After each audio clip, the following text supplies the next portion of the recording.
പറഞ്ഞത്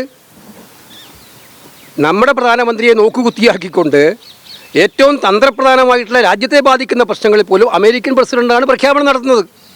ഈ American president അല്ല, പിന്നെ ഇന്ത്യൻ പ്രധാനമന്ത്രി സ്ഥാനവും കൂടെ അങ്ങ് ട്രംപിനെ ഏൽപ്പിച്ചു കൊടുത്താൽ മതി മോഡി, അതായിരിക്കും നല്ലത്. പക്ഷേ ഇന്ത്യയുടെ എല്ലാ കാര്യങ്ങളും ട്രംപിന് പറയാനാണ് അവകാശമെങ്കിൽ ഇതുപോലെ സറണ്ടർ ചെയ്യുന്നൊരു കാലഘട്ടം ഉണ്ടായിട്ടുണ്ടോ? എന്നിട്ട് ഇവർ പ്രസംഗിക്കുക ദേശാഭിമാനം, രാജ്യത്തിൻ്റെ അഭിമാനം. ഈ രാജ്യത്തിൻ്റെ അഭിമാനം പണയം വെച്ചിട്ട് ട്രംപിൻ്റെ മുമ്പിൽ കവാത്ത് മറക്കുന്ന പ്രധാനമന്ത്രിക്ക് എന്ത് ദേശാഭിമാനത്തെക്കുറിച്ച് പറയാൻ അധികാരമുള്ളത്? ഒന്നുമില്ല. പ്രധാനമന്ത്രിക്ക് ഭയമായിരിക്കും തീർച്ചയായിട്ടും. ഇന്നലത്തെ നിങ്ങൾ കണ്ടിട്ടില്ലേ? നിങ്ങളെല്ലാം ഗാലറിയിൽ ഉണ്ടായിരുന്നുണ്ടാവൂലേ?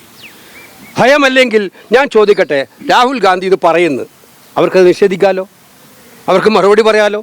അവരുടെ കയ്യിലല്ലേ മൈക്ക് മുഴുവൻ അവർ പറയുന്നിടത്തല്ലേ കൊടുക്കുന്നുള്ളൂ. ഇന്നലെ തന്നെ രാഹുൽ ഗാന്ധിയുടെ പ്രസംഗത്തിനിടയിൽ എത്ര മണിക്കൂറാണ് അവരിടപെട്ടത്? മൈക്ക് മുഴുവൻ അവർക്ക് വേണ്ടിയിട്ടല്ലേ? രാഹുൽ ഗാന്ധി പറയുന്നതിനെതിരായിട്ട് എന്തെങ്കിലും പറയാനുണ്ടെങ്കിൽ അവർക്ക് പറയാമല്ലോ. അത് പറയുന്നതിന് പകരം പ്രസംഗിക്കാനേ പാടില്ല, പ്രതിപക്ഷ നേതാവ് എഴുന്നേക്കാനേ പാടില്ല. റൂൾ 349 എന്താണ്? നിങ്ങൾ ബുക്കോ അതുപോലെ മാസികയോ എല്ലാം കോട്ട് ചെയ്യാൻ പാടില്ല. ഏതവസരത്തിൽ പാടില്ല? നിങ്ങളുടെ ബിസിനസ്സുമായി ബന്ധപ്പെട്ട കാര്യങ്ങളല്ലാത്ത കാര്യങ്ങളിൽ. ഇന്നലത്തെ ബിസിനസ് എന്താണ്? മോഷൻ ഓഫ് താങ്ക്സ്, പ്രസിഡന്റ് അഡ്രസ്സിനെ കുറിച്ചുള്ള ഡിസ്കഷൻ. പ്രസിഡന്റ് അഡ്രസ്സിൽ ഇന്റേണൽ സെക്യൂരിറ്റി പറയുന്നില്ലേ? രാജ്യസുരക്ഷ പറയുന്നില്ലേ? അപ്പോൾ അത് പ്രസിഡന്റ് പ്രസംഗവുമായി ബന്ധപ്പെടാത്തൊരു വിഷയമാണോ രാഹുൽ ഗാന്ധി ഉന്നയിച്ചത്? പിന്നെ എങ്ങനെയാണ് റൂൾ 349 ബാധകമാകുന്നത്? പ്രധാനമന്ത്രി പ്രസംഗിക്കുമ്പോൾ 349 ഒന്നുമില്ല. ഇന്നലെ തന്നെ കിരൺ റിജിജു പറഞ്ഞുകൊണ്ടിരിക്കുന്നുണ്ട്, അതിന് 349 ഇല്ല. പ്രതിപക്ഷ നേതാവിന് മാത്രം 349, പ്രതിപക്ഷത്തിന് മാത്രം 349. നിയമവും ചട്ടവും പ്രതിപക്ഷത്തിന് മാത്രമുള്ളതാണോ പാർലമെൻറ്റിൽ? അപ്പോൾ പ്രതിപക്ഷത്തിൻ്റെ വായടക്കുക, അപ്രിയപരമായ സത്യങ്ങൾ പുറത്തു വരാതിരിക്കുക, ഇത് അനുവദിക്കുന്ന പ്രശ്നമില്ല. എന്ത് വില കൊടുത്തും ഈ സത്യങ്ങൾ ഞങ്ങൾ വിളിച്ചു പറയുക തന്നെയും. പാർലമെൻറ്റ് എന്ന് പറയുന്നത് ഡിബേറ്റിൻ്റെ വേദിയാണ്, അത് ഡിബേറ്റ് ചെയ്യപ്പെടുക തന്നെ വേണം. 3 വിഷയങ്ങളാണ് പ്രധാനമായിട്ടുള്ളത്. ഇപ്പോൾ എപ്സ്റ്റീൻ ഫയലുകളിലെ മോദിയുടെ പരാമർശം, നരവനയുടെ പുസ്തകം, ഒപ്പം തന്നെ ഇന്ത്യ US വ്യാപാര കരാർ. ഈ 3 പ്രധാനപ്പെട്ട വിഷയങ്ങൾ. അതിൽ 3 പ്രധാനപ്പെട്ട വിഷയങ്ങളുണ്ട്. അതോടൊപ്പം നിരവധിയായിട്ടുള്ള വിഷയങ്ങളുണ്ട്. ഇന്നലെ രാഹുൽ ഗാന്ധി സത്യത്തിൽ വന്നത് വളരെ വ്യത്യസ്തമായിട്ടുള്ളൊരു പ്രസംഗവുമായിട്ടായിരുന്നു.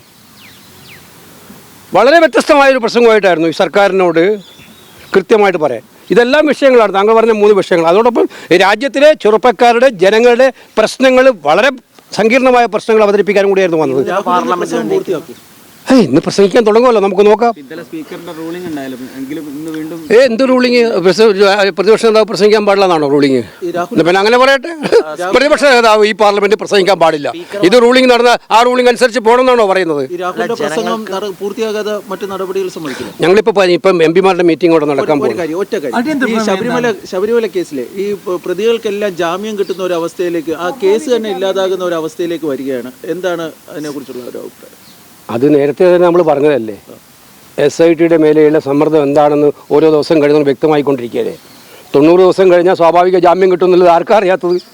90 ദിവസത്തിന് മുമ്പ് ചാർജ് ഷീറ്റ് കൊടുത്തിട്ടില്ല.